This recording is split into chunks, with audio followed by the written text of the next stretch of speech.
But Russia's terrorism reaches global proportions.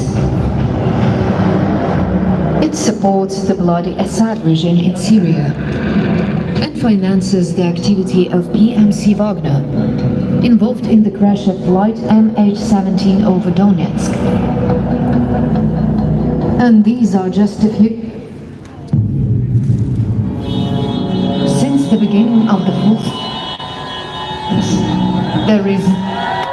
full-scale war, the Russians have seized Chernobyl and Zaporizhzhia nuclear power plants and regularly launched missiles at other nuclear power plants, creating nuclear terror. But Russia's terrorism reaches global proportions.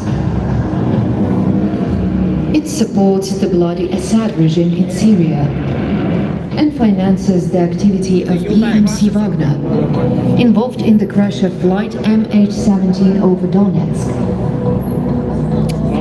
And these are just a few examples of Russia's support for international terrorism. Then what is Russia? A state sponsor of terrorism or a terrorist state? A terrorist sponsor state.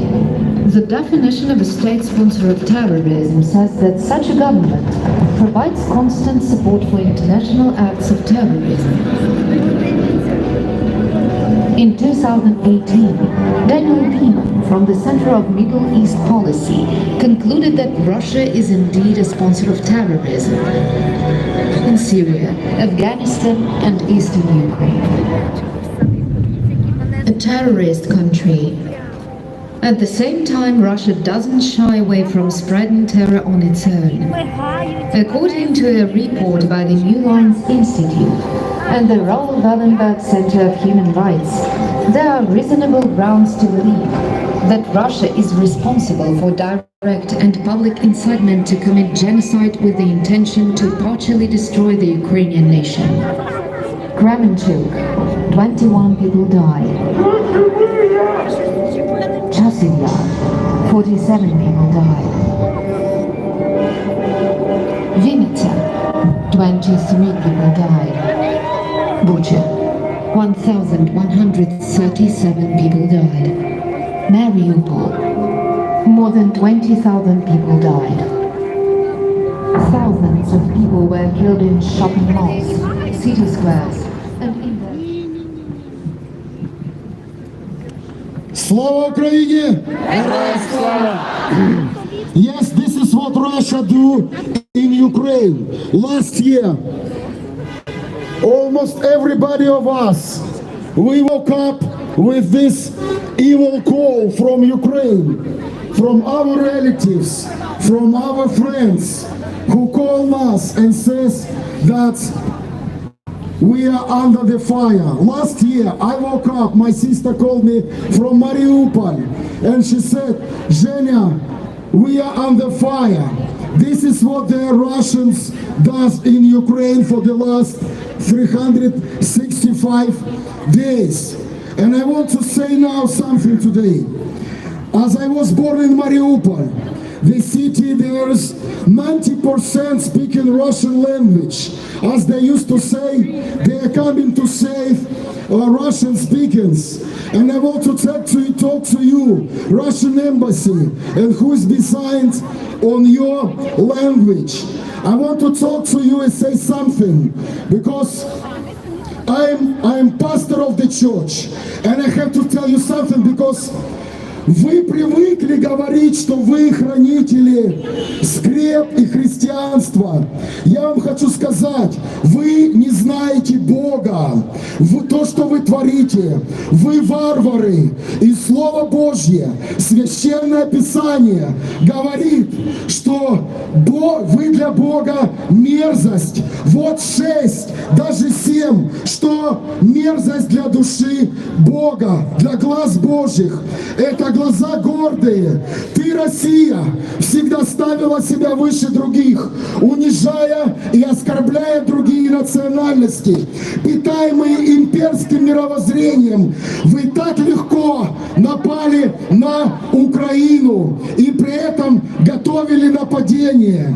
Вы имели Вы имеете лживый язык.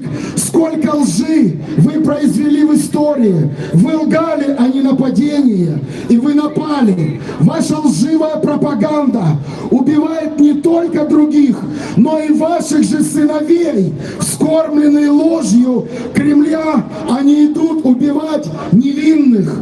Третье. Руки, проливающие кровь невинную. За последний год вы убили тысячи невинных людей в Украине, а потом Сирия, Грузия, Абхазия, Молдавия, Чечня и так дальше.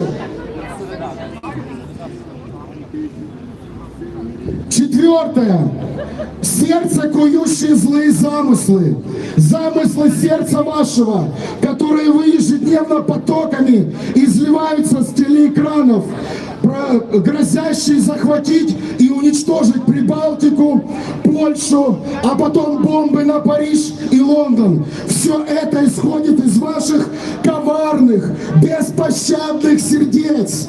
Следующее. Ноги, быстро бегущие к злодейству. Как следствие лживой пропаганды вы гоните своих людей на войну и смерть.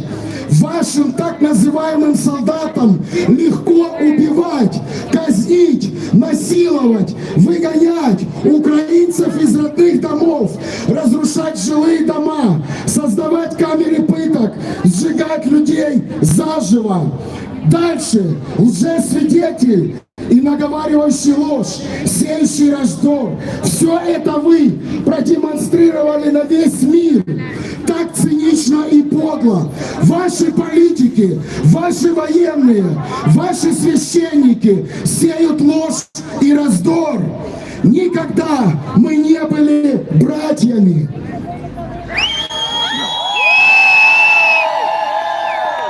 Вы не знаете заповедь Христа, и вы не знаете заповеди любви и отношения к ближнему. Все, что вы творите сегодня в Украине, об этом сказано в Священном Писании, как мерзость для Бога. Вы есть мерзость для Бога.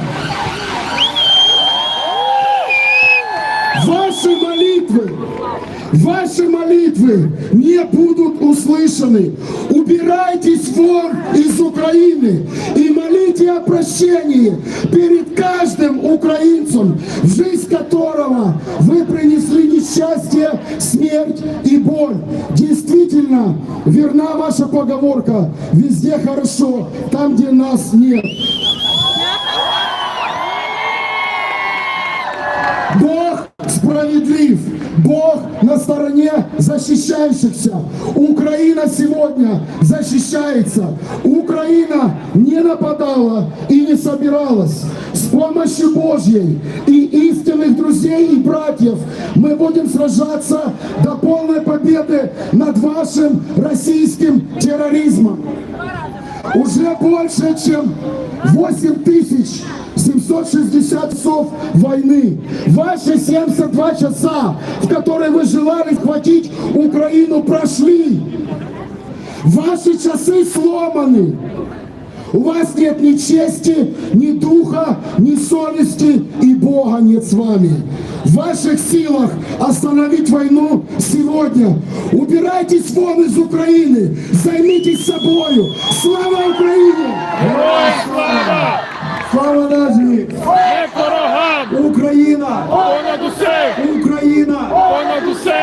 Україна! Понад усе! Захисникам України! Слава! Слава! Слава! We're gonna have a next speaker now. I just wanna say in English, you can't add more to what Evgeny said in the native language to the Z embassy and to the Z nation who came to our land. You can't add more what he mentioned and what he said. I hope this will settle at least one seat for their generation, not to repeat the mistakes of their current Z terrorists. Thank you. We're going to have a next speaker now. З української школи Інна Григорович читає твір «Надія». Дякую. Слава Україні! Героям слава! Heartbroken but unbroken, and victory will be ours. Putin can try hard, but he will never be able to destroy the strength and resilience of the Ukrainian nation, because he'll never be able to ruin or kill our love to our Ukraine. With hope today, Ukraine is fighting for our freedom and democracy. And I have a big mission today to read the poems about hope, written by two young gentlemen with hope about Ukraine. These two poems have been written by children who have different backgrounds, with very different experiences of peace and war, but both affirm that hope unites and is always with us, a flower amongst branches of thorns. The first poem was written by Vitaly Kondronik, the student of Semaris Ukrainian School and now member of our volunteer at Semaris Ukrainian School. He can't be here with us today, but